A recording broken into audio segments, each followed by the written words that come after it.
Susanna, please make your way up. Let me introduce you to Susanna Thon from Johns Hopkins University. We have a few folks from Johns Hopkins here, thankfully. Terrific field trip yesterday, by the way. Really appreciate the university's support on that and Nancy's hard work to pull that off.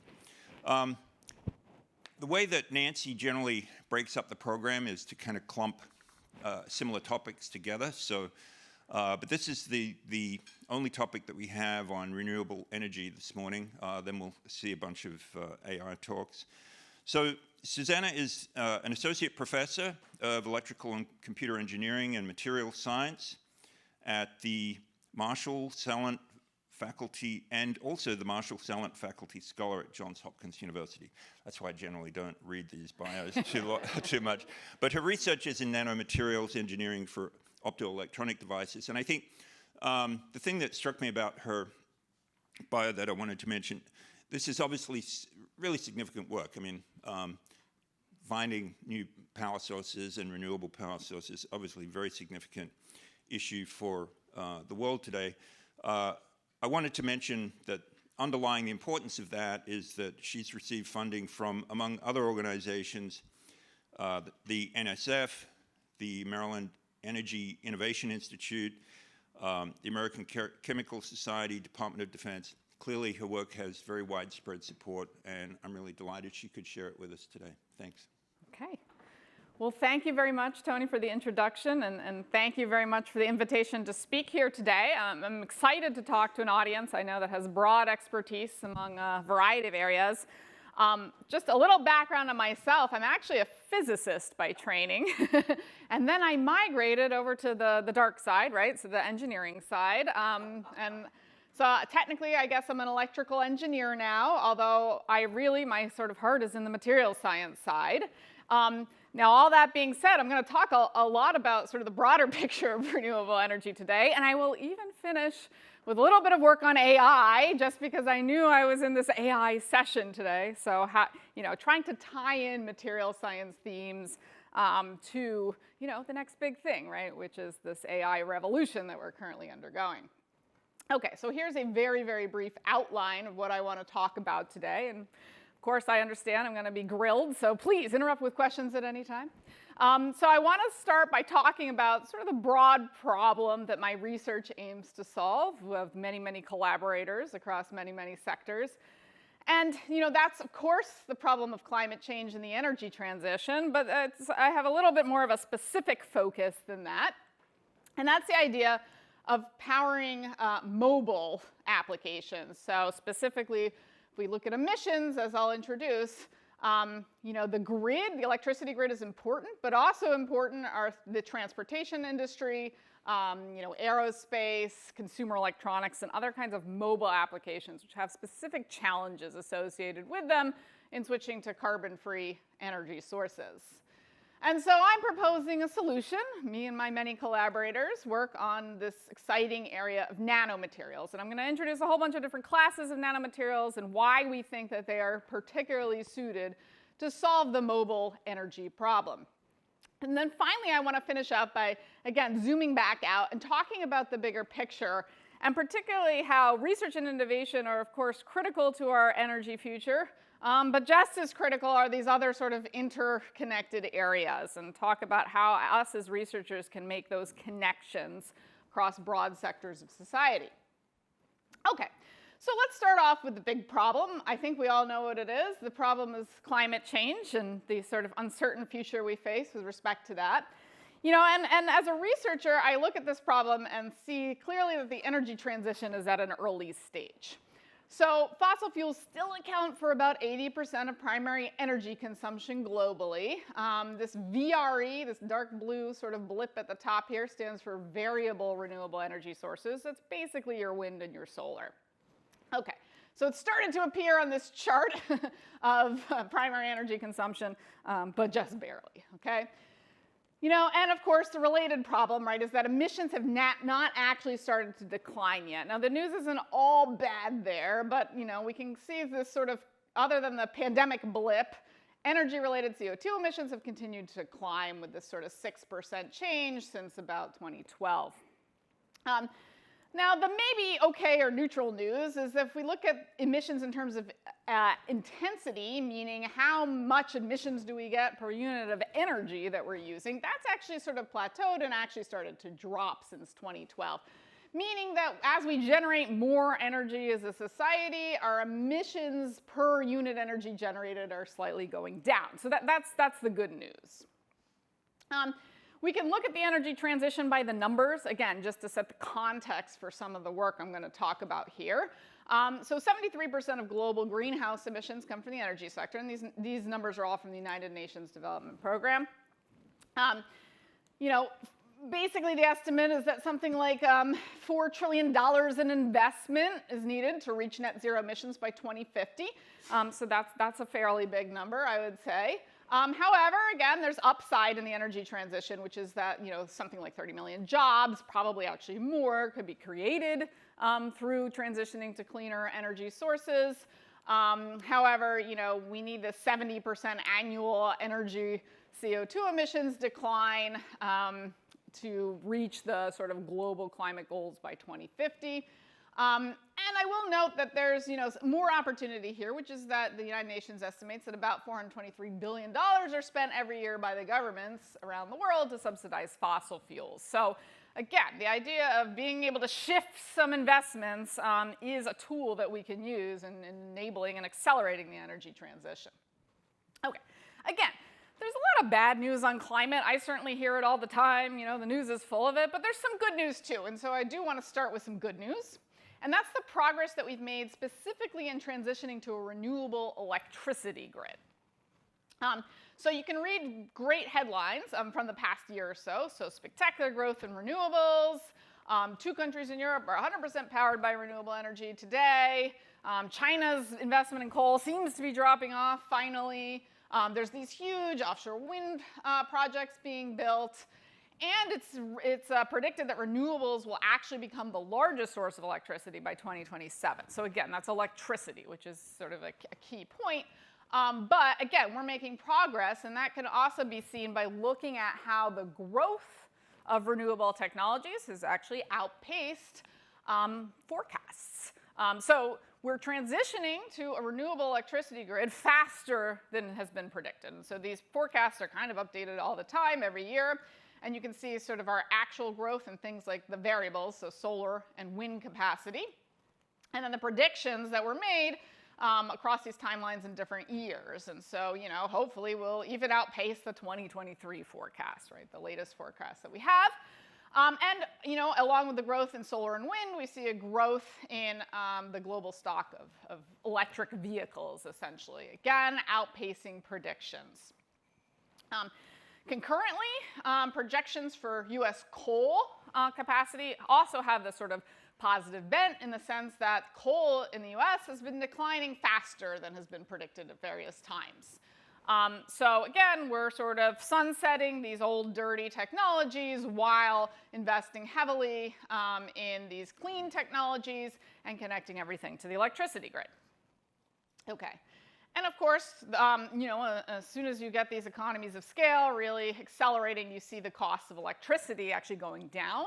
And so the trends, again, here are all positive. So fixed axis solar, that's your typical terrestrial sort of solar installations, as well as onshore wind, your traditional wind farms, are now the cheapest forms across the globe if you look at levelized cost of electricity. So cheaper than things like even coal, even gas.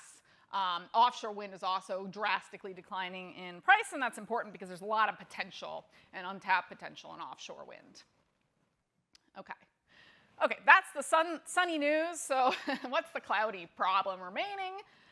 Well, it turns out that more than 50% of the emissions in the United States are actually not from the electricity grid these days. So, you know, from the perspective of a physicist, the grid itself is almost a solved problem. Yes, we need more investment. We need to connect more of these clean sources. We need to sunset more of the dirty sources. But we know how to do that, and we have the technology to do that, at least in this country. However, again, the electric power sector accounts for only 25% of the direct CO2 emissions today. Okay, so we can get this number down very, very low, but we have these remaining issues. Now, I'll point out residential and commercial, these emissions are mostly from natural gas-based heating. So that's also a solvable problem. Hasn't been solved yet, but we know how to solve it. We can switch everybody to heat pumps, get them off natural gas, and essentially electrify this sector as well. So let's look at the other sectors. So transportation today is the largest source of direct greenhouse gas emissions, right? We know why that is. It's because our transportation sector is still 93 or something like that % based on gasoline and diesel. So this is a problem. Now we have a solution to this as well, sort of, right? Which is electric vehicles. I'm going to talk a little bit later about why that's not a complete solution today, unfortunately. Then the other sector to look at here is industry. So industry does use electric power from the grid, but they also do a lot of direct burning themselves of fossil fuels, plus any kind of chemical conversion process, which are incredibly energy intensive and come with their own set of emissions. And so, I will highlight these two sectors as being important problems that we don't necessarily have all of the technological solutions to yet. And this is another way to kind of look at that. So again, I'm showing here some sort of consulting work that was done on looking at these different sectors and trying to sort of classify the different challenges remaining with essentially taking the carbon out. So we got the mobility sector, which is basically transportation, with the industrial sector, and then we have the whole sector that's involved in carbon and energy reduction, right? So I think most experts today kind of agree that even if we can get our emissions essentially to zero, we will still have a remaining problem with climate change, and so the solution to that has to be something that looks like either sucking the carbon out of the air that's there now, or doing some really sort of risky geoengineering kind of concepts. Question down front on your right. Sure. If there wasn't climate change, wouldn't there still be a problem in the sense of the incredible growth in demand for power, given that Microsoft is going to have an ancient nuclear plant restarted and use all the power just for AI? So if it's not climate change, then it's just the natural growth in demand. This is a great question, right? And actually, I would say this is actually a matter of some controversy. So let me kind of try to go into that a little bit, right? So first of all, there's several issues that go into this idea that, even if we didn't care about climate change or climate change didn't exist, right? Do we even have enough conventional energy sources to power the increasing demands in the world? And so you can look at where those increasing demands come from, right? So, 10, 15 years ago, people were worried about population growth mostly as being the driver of increased energy demand globally. So population growth combined with raising the standards of living around the world, which I think most people agree is sort of like a noble goal, right? So what happens when 1 billion people in India suddenly get power, right? I mean, you're going to have more emissions, right, if you rely on fossil fuels. Now, population growth itself, as well as even development itself, actually also have these trends where they haven't necessarily been rising quite as fast as predicted. And so there were lots of predictions and modeling in this area, and it's very complicated, and I don't fully understand it. But, but that may not have been as drastic as we thought, especially with innovations like energy efficiency, for example. Another thing people worry about is running out of fossil fuels, right? So that's another interesting problem, right? So, if you look at the history of how and where fossil fuel reserves have been discovered over time, it's incredibly nonlinear. Because, for example, we started exploiting shale oil, right, in the 90s and early 2000s, and there was a sudden boom in the known fossil fuel reserves around the world. You can actually I do in my introduction to energy class, like a chemical balance considerations, where you just look at the amount of free oxygen in the atmosphere and estimate the total amount of fossil fuel reserves that should be around on Earth because of that. And it's a lot. It's not enough to power us for thousands of years, but it is enough to power us even with increasing demand for hundreds of years. So that's another issue. Then, of course, what happened several years ago, right, is AI and supercomputing data centers threw a whole wrench into this energy calculation landscape, as you alluded to, right?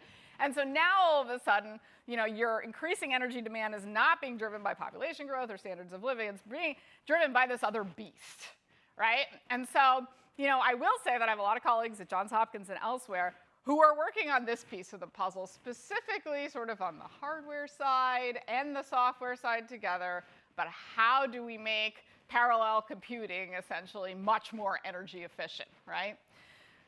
I think you're absolutely right. I think you probably don't need climate change even as a motivation for why we would want to move on from fossil fuel sources generally. I think we have a lot of needs for energy. If you look at how much energy actually hits the Earth from the sun, it could power humanity's current needs over by several orders of magnitude, something like 100,000 times the amount of energy from the sun hits the Earth as humans currently use, right? That, to me, seems like just such an obvious solution to this problem. Now, that requires engineering, it requires political incentives, it requires economic incentives, and here I've gone off the deep end, right, talking about the big context. But I think it's a good point. So anyway, climate change, as far as we know, probably does exist. I think it'd be a great idea to suck carbon from the air. This is a really hard problem. It's a problem that I've started to work on with some collaborators, and it's fascinating to me from a scientific perspective, right? And as a scientist and an engineer, I have to say, although I care about these big societal challenges, that's why I chose to work in this specific area, I also just really like some of the nanophysics involved here, and so that's always going to be a motivator as well for me personally. Okay, so I think just to get back on track here, the point of this is to show that there's a lot of these challenges remaining with taking the carbon out of some of these industries. And you can look at these challenges in terms of how hard they are, essentially, and specifically if we have the technology today, to do them, and if what's remaining are these economic and political incentives. And so as a physicist / electrical engineer, I'm most interested in these kind of level 3 challenges, right, where there are actual gaps in technological performance that still exist. And so that's why my work is mostly focused with broad applications in these 3 sectors, right, where we still have these hard technical challenges remaining in the mobility of the industry and the carbon and energy reduction sectors. Okay. So let's talk about mobile power a little bit as a focus point, and really what's the difficulty with mobile power. So again, we started to electrify the transportation industry through the use of electric vehicles that are powered by batteries. What are the remaining problems? We've all heard of range anxiety, right? The idea that you can only go a certain distance on any one charge and that it takes a really long time to recharge. Then there's the related problem of lack of charging infrastructure. So even if you have the time to recharge, do you have the place to recharge? There's basic costs involved, and the truth is that because our current battery technology does rely on sort of critical materials, it's hard to see some of these costs going down immediately. Then there's the issue of battery recycling, again, because of this reliance on critical minerals specifically. And then there's the issue of stress on the grid, which we might be able to alleviate eventually as we build out grid capacity, but is a problem today when you start, again, starting to connect all these EVs to the grid that weren't there before. And so really, if we think about the difficulty of this problem, what we actually need for the transportation industry is some kind of lightweight combination of both generation and storage to compete with fossil fuels, right? And this point about competing with fossil fuels is really important because as someone who came sort of a little bit late to the energy game, and I started studying this and thinking about what are the actual fundamental problems here? Why is it so hard to compete with fossil fuels? And I can give you an answer, and it's about energy density.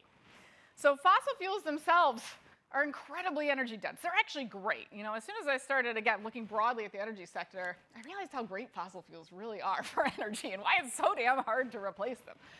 And that's because they have this just fabulous combination of volumetric and gravimetric density with respect to energy. So volumetric density is simply how much energy can you produce per volume of material. So in this chart, it's per liter. And gravimetric energy density is how much energy can you produce per weight of material. So for something like the transportation industry, you want really high values for both, right? You want to be able to produce a lot of energy from a small little piece of material that's also lightweight.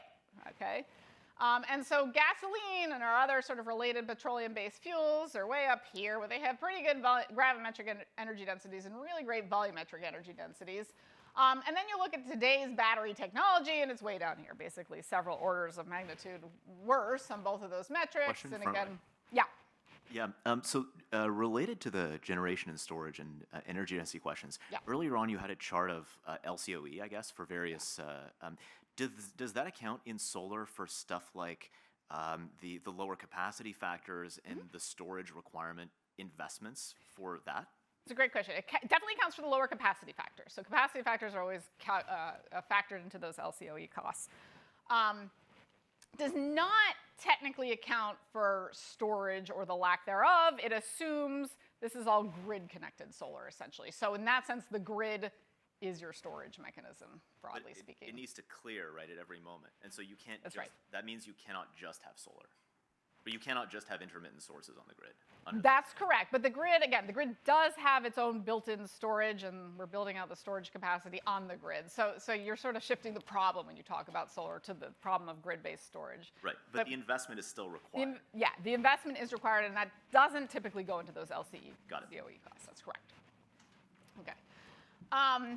Yeah, so again, we can look at just numbers here. So I'm just highlighting gasoline and lithium-ion batteries, which are the kind we currently use in cars, essentially. So you can see that just these numbers, and essentially what's important is the difference in these numbers. And this is why it's so hard to compete with fuels like gasoline when we talk about switching to batteries.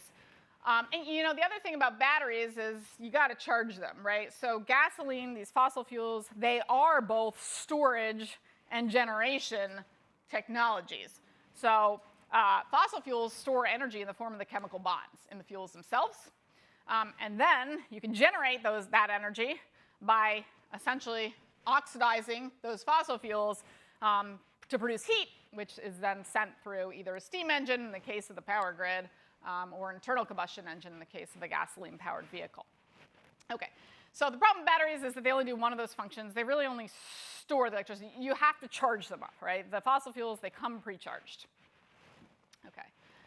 And so I bring us finally to sort of the solution, or at least the solution that I'm working on in my research group, along with many experts, both at Hopkins and around the world. And so we work on nanomaterials. And nanomaterials really means a lot of things. So there's a broad class of nanomaterials. The sort of specific definition, I suppose, is that these are materials that have both structure and functionality on sort of the nanometer scale, where typically we define nanometers like hundreds of nanometers or smaller. So billionth of a meter or 100 billionths of a meter. So we can look at each of these sort of problems with mobile energy sources and try to think about how nanomaterials could be used to solve each of them. So starting with range anxiety, this idea that you can only go a certain amount on a certain charge. Nanomaterials can be engineered, again, on the nanoscale for high capacity and long lifetime. At least that's the goal. How about the lack of charging infrastructure? Well, critically, one of the things my group is working on is the idea of building self-charging technologies, meaning really we're trying to integrate that generation with storage. So you can build some kind of, for example, photo battery, which is sort of the hook here of my whole talk. A battery that itself can be charged by the sun directly. Then we can look at costs. So all the materials that we work on in my group are actually based on low-cost materials and abundant materials. They're mostly really carbon-based with some other sorts of earth abundance materials thrown in. So that's, again, solves a sort of critical minerals problem. And then stress on the grid, also this idea that you could at least partially self-charge these materials to sort of alleviate some of the stress on the grid. Again, this idea that we can never compete with fossil fuels, well, a lot of these materials are actually going to, fundamentally look something like a fossil fuel, which is a carbon-based material. However, we're not going to be oxidizing them to produce power, and that's, a huge difference. So the idea is that if you can engineer these materials in the nanoscale, you can make them inherently lightweight and multifunctional, which is critical for this sort of combination of generation and storage that we think we need. Yeah.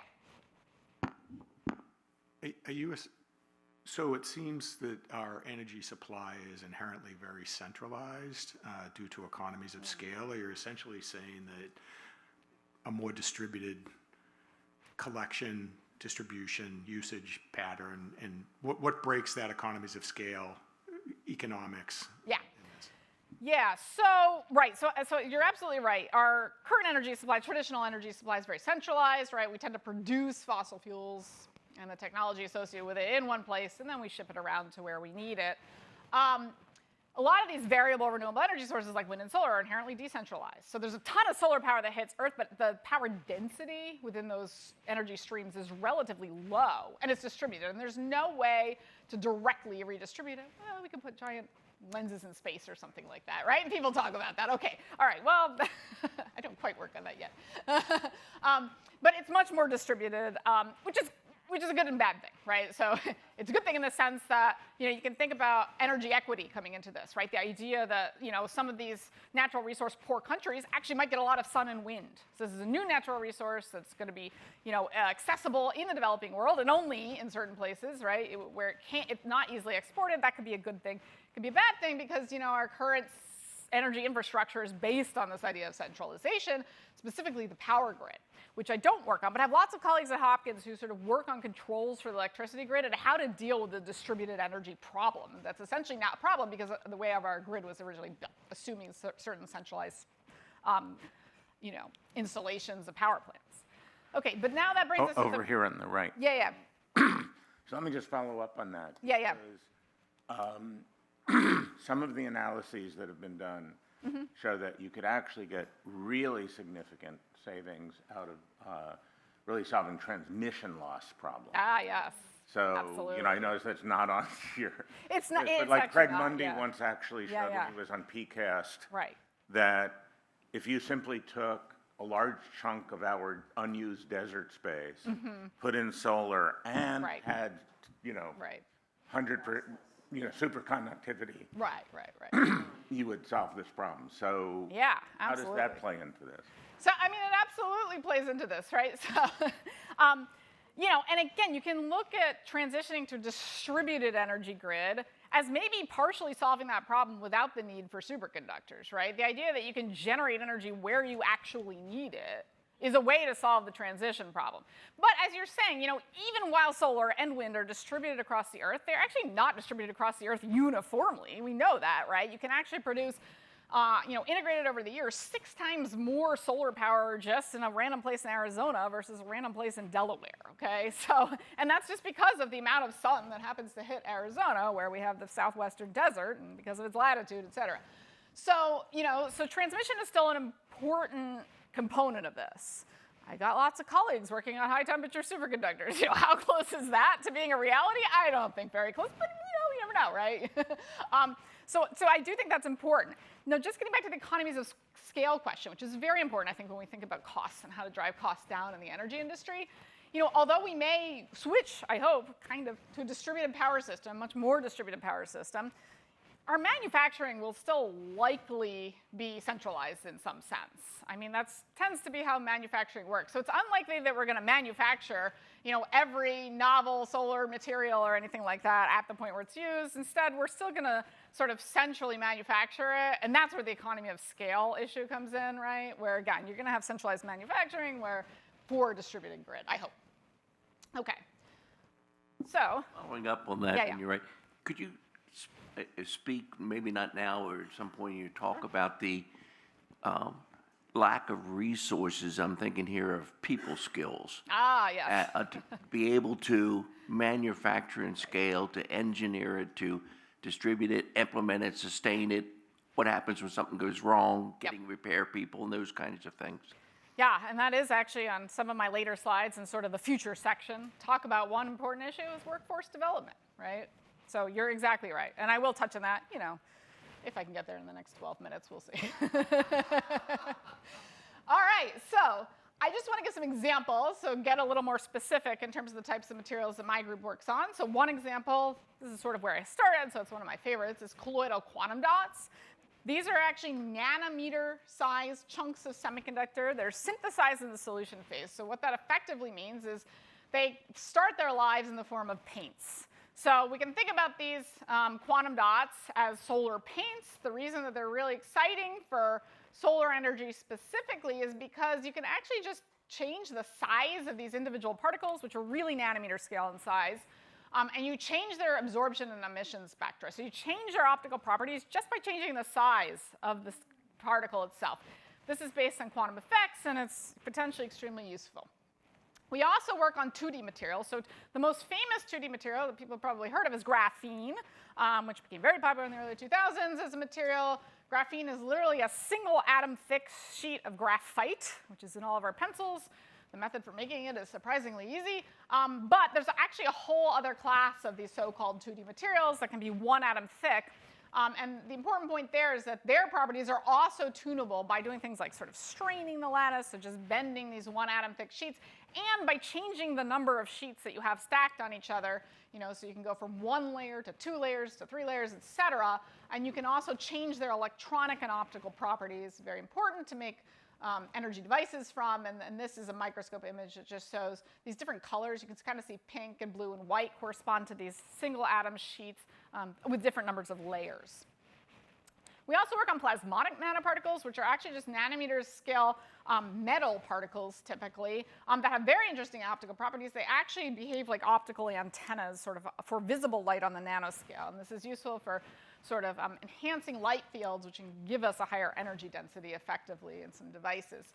Through a collaboration, I've also sort of discovered this kind of material called a metal organic framework, which is very much coming from the chemistry side of things. Metal organic frameworks are these sort of cage-like materials that are composed of metal atom nodes and then organic chain linkers, where you can build up these whole crystals of these sort of complex things. But the critical point about these materials is that they have these pores, so you can stuff all kinds of useful functionality into those pores and do things like redox chemistry for batteries in the pores, or functionalize these pores to have various useful molecules within them.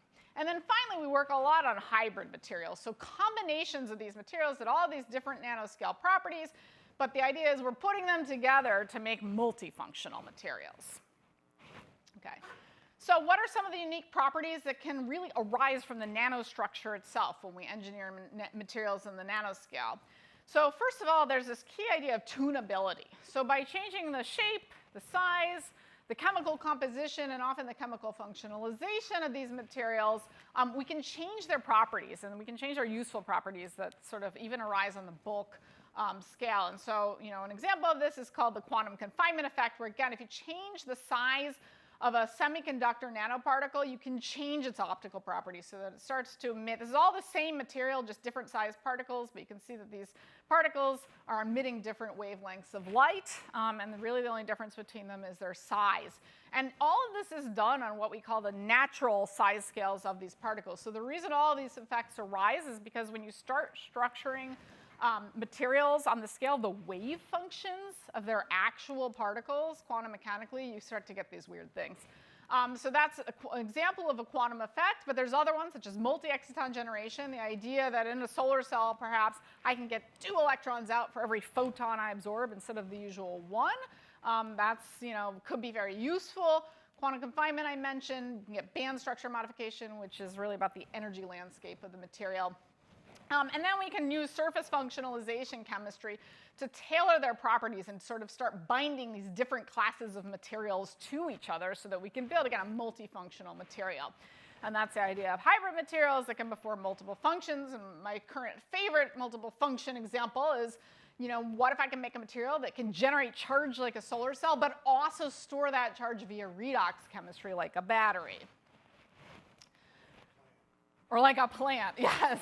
Yes, we love bio-inspiration, right, in the field of nanomaterials, although I always point out to my students that photosynthesis is great, and the most, the highest power conversion efficiency that photosynthesis has ever achieved is about 4%, versus like even in the module form today, we're operating at 20% no problem for silicon solar cells. Okay, so photosynthesis is... It is self-replicating and it is self-healing. I give it that.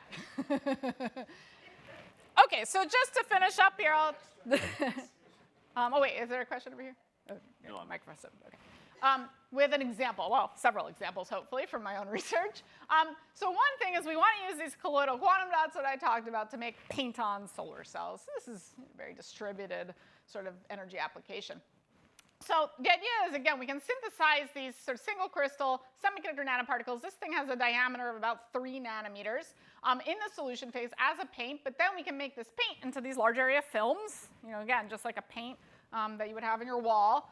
And these films are connected to each other, but they retain the properties of these individual particles.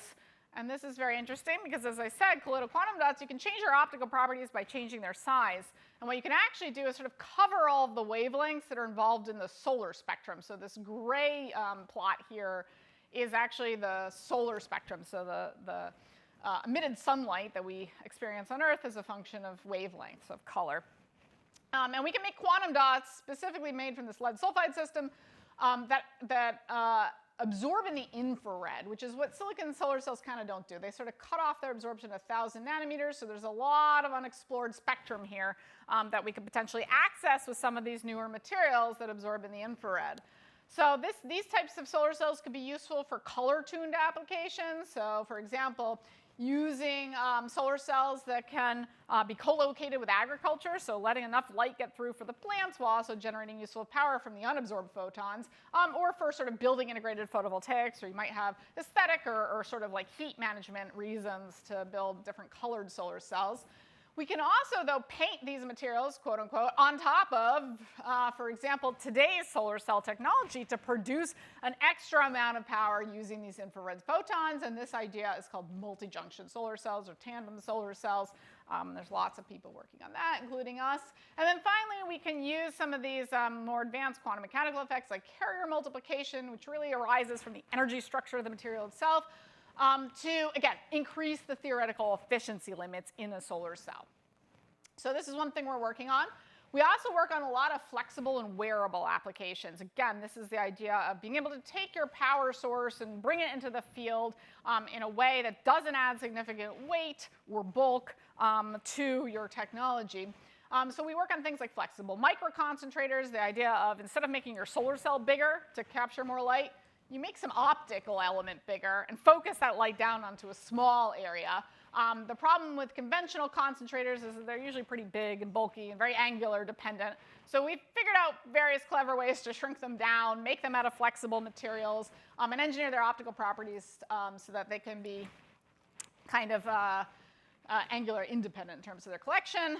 We work on scalable manufacturing techniques, including things like 3D printing and molding, inkjet printing, but also spray casting, because I think it would just be really cool if we could spray cast a solar cell, including all of the electrode materials on the side of a building, and sort of do this on-site installation. We work, actually, this is a collaboration with the Applied Physics Lab. I know there's some people that from there that are here today on making solar textiles. So again, shrinking down your solar cells, weaving them into fibers that you can then, again, weave to make an actual textile out of. This is a cool project.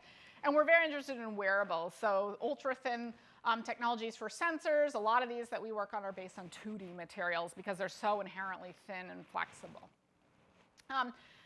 Getting to sort of my hook application here, which is photo batteries. Again, the idea is, wouldn't it be great to have a material that you could directly charge from the sun, but stores its own energy, and that's the idea of a solar battery. And so we've been working on connecting quantum dots to metal organic cages and also frameworks. Because the quantum dots are really great at generating charge through optical absorption, but they don't store charge, and that's what the MOFs and the MOCs are really good at doing, is storing the charge because they're redox active materials, so you can make a battery out of them, essentially. And this is the idea of a photo battery. And why wouldn't we just hook up a solar cell to a battery? Well, that works too, but again, if you're thinking about mobile transportation applications, you really want to limit the weight and the volume as well as the cost. And so having an integrated technology would be great. We're working on this. We have some initial results. We've made this hybrid material. You can see these little quantum dots within the metal organic framework here. We've proved that there's both quantum dots and metal organic framework here. And we've also sort of made a very rudimentary kind of initial battery. Essentially, we've shown that there is a light response that changes the redox chemistry, which is great. That's what we wanted to see. So, I don't have a demo because this is not quite ready yet, but we're working on it next year, right? We also, as I mentioned, are working now on directly solar-powered air capture of CO2. So air capture of CO2 it's a technology that exists. And so here you can see this is a commercial direct air capture plant in Switzerland, but it tends to be extremely inefficient, extremely energy intensive, just kind of difficult to install. And so again, we're trying to make this whole process less energy intensive, or at least self-powered. And so we have this crazy idea for essentially replacing the electrolyte in a quantum dot sensitized solar cell with a CO2 capture material, some kind of molecular sorbent like a quinone. and using sunlight to directly power this CO2 capture process. Again, we sort of built some very initial demonstrations in the lab to show that this might be possible. There's a lot of work to be done, but it's that idea of making this kind of giant installation that can capture carbon self-powered by the sun. How does that compare to trees? Trees are better. We should plant more trees. No, we're working on it. I mean, that's not that hard. We're working on it. Maybe they'll compete with trees someday. Okay. And then finally, just to finish. I did not mean that as a jab, but no, it's one of the absolutely. fundamental political problems in dealing with this, and also with resources. Absolutely. Curious where you. Yeah. So yeah. Without being kind of glib, right? I mean, trees are great. However, like the idea with direct air capture is you could co-locate that with the actual emitting plant, right? You got to put it right on top. You know, so in a way that's harder to do with trees. You could increase the density relative to the density of trees. So yeah, trees are great. We could also, you know. It's hard to imagine like putting a lot of trees up on you know, airplanes or something to do this, but we could put our tiny little nanomaterials up there. I mean, it's fun to imagine. I have nothing against it. Okay, so then finally, just to finish up here, I'll say, you know, our last example application is using machine learning to accelerate the testing development cycle. I've talked about a lot of projects that are in the very early stages of development, and the truth is that the research and development process is slow. Where I see machine learning coming into my work and where we've used it is to try to accelerate this development process, specifically by making our testing and iteration in terms of the materials adjustments faster. And we've built whole machine learning frameworks to do this. I'm happy to talk to anybody at the break since I'm out of time, so I won't go into this. But we've shown that we can, you know, at least make some of our measurements easier. I'll end here, but I want to say that, you know, research and innovation in energy tech is really important. But essentially, you know, funding is also important at every step of the innovation pipeline. And as you can kind of see from this plot, maybe, although I guess the resolution isn't great, essentially innovation and finance and investment track each other exactly. So we will innovate given the resources. More important still, this is the part I'm not going to get to, are political incentives, and then science, engineering, and economics and policy that are all needed, including education and workforce development, and need to be integrated. And I'll say that's the purpose of our Energy Institute, founded in 2021. Feel free to check us out, and I'm happy to talk more about that during the breaks.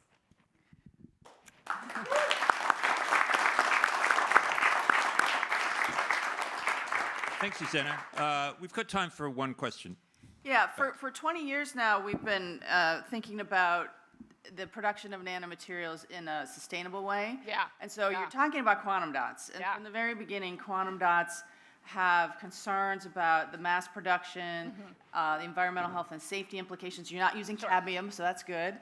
Well, cadmium selenide quantum dots are great. Right. So where, you mentioned, you mentioned many factors that need to be Sure. considered, but you didn't ever touch on environmental health and safety implications of Yep. mass producing and then dispersing them these out. materials across vast surfaces. So the truth is I could talk about this forever on several different avenues, and we do think about that a lot, by the way.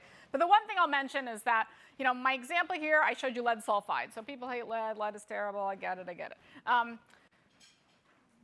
There are some issues in the sense that lead is a lot safer when bonded to sulfur than it is as pure metal form, but okay. Not going to that avenue. What I will say is we're also working on materials that actually take the lead out, take the heavy metals out. So there's a newer material, silver sulfide, which is actually quite environmentally friendly. So silver is fairly inert. Sulfur is quite abundant. So we are slowly switching over, right, to some of these more environmentally friendly, less toxic, at least, materials. I think a lot of the innovation has to happen on the side we don't often talk about, which is the solvent side, right? So there's issues with the solvents that are used in this whole industry. Now, again, we're using all of these solvents today for other purposes, so we're not introducing anything new, I think, in that sense. But there are still issues to be solved. There's lots of people working on solar cell recycling. I actually have a whole project on solar cell recycling, which I think is a really important area as we scale up as well. So yes, there's environmental health and safety concerns, absolutely. I often rely a lot on my chemistry colleagues to help me with those issues. But it's something that, again, in this global picture where we're looking at, we're engineers, scientists, and political sciences, economics, people, education people working together to solve some of these challenges. It's going to continue to be important. All right, that's all we have time for right now. Susanna, thank you so much.